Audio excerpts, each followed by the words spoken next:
bip bip bip bip bip bip bip bip bip bip bip na ba? Ang lahat! Martian! Enrico Pañero! Bip bip bip bip bip. Bip bip bip bip bip bip bip. Bip bip bip bip bip. Titilaok! Titilaok!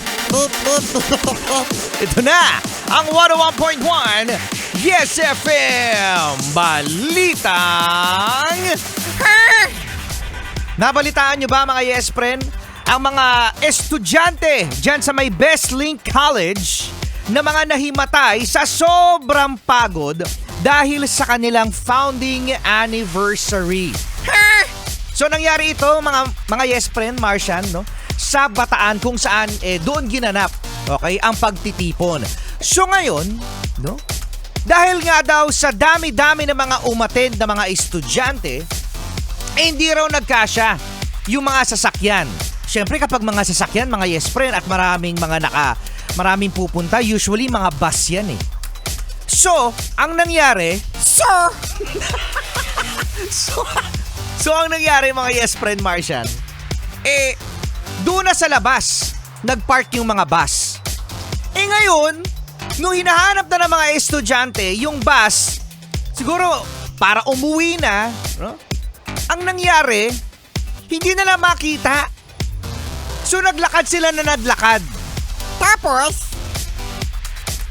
Ang kwento ng mga estudyante, 3 kilometro na ang nilalakad nila. Tirik na tirik yung araw daw ha. Tapos wala din daw silang tubig. No, kasi sino ba naman mag-e-expect? Service mo ang layo-layo. So 3 kilometers na nga daw ang nilalakad ng mga estudyante.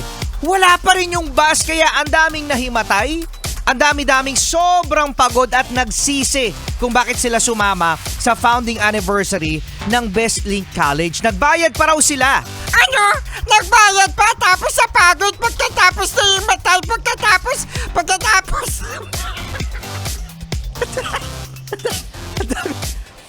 Nagbayad pa sila ng 800 hanggang 1,000 plus. Depende raw sa kurso. So, sinabi ng isang estudyante sa interview, mga Yes Friend, Martian, na kapag daw hindi sila sumama, maaring maapektuhan ang kanilang grades. Grabe naman yan. Oo, grabe, no? Isa itong aral sa mga eskwelahan, no? Na maging mas organized pagdating sa mga ganitong malaking mga event. So ngayon, pinapatawag na ng CHED ang pamunuan ng Best Link College. So, kawawa naman yung mga estudyante, mga Yes Friend. Kinabukasan nga, walang pasok eh. Kinabukasan daw walang pasok yung eskwelahan. Siyempre lahat pagod. Na-miss ko tuloy mag-field trip. Kayo ba, di ba mga Yes Friend, kahit pa paano maganda naman talaga ang merong mga organized na mga outside school activities katulad ng field trip. Magkano bang field trip ngayon? Ang mahal na yata para nasa 3,000 plus. 3,500 ba? 3,500, mga ganun, no? So, marami mga memories, mga Yes Friend, na nakikwento ang mga estudyante noon, no? Na mayroong bit-bit na bisita sa soft drinks. Naalala nyo yun? Sino yung mga pumunta dyan sa factory ng soft drinks? Sa mga museum. Naalala ko nung pumunta kami sa sabi, magdala kayo ng ng lalagyan, ng malaking Coleman pa nga yun eh, no? Basta magdala kayo ng malaking lalagyan ng soft drinks para pag uwi ninyo, paglabas nyo ng factory, meron kayong maraming soft drinks. Di ba? Mga factory ng tinapay. Ayan, Star City. Sinasama sa mga yan, sa field trip. Saan pa ba? MOA. Mawa kasama sa field trip.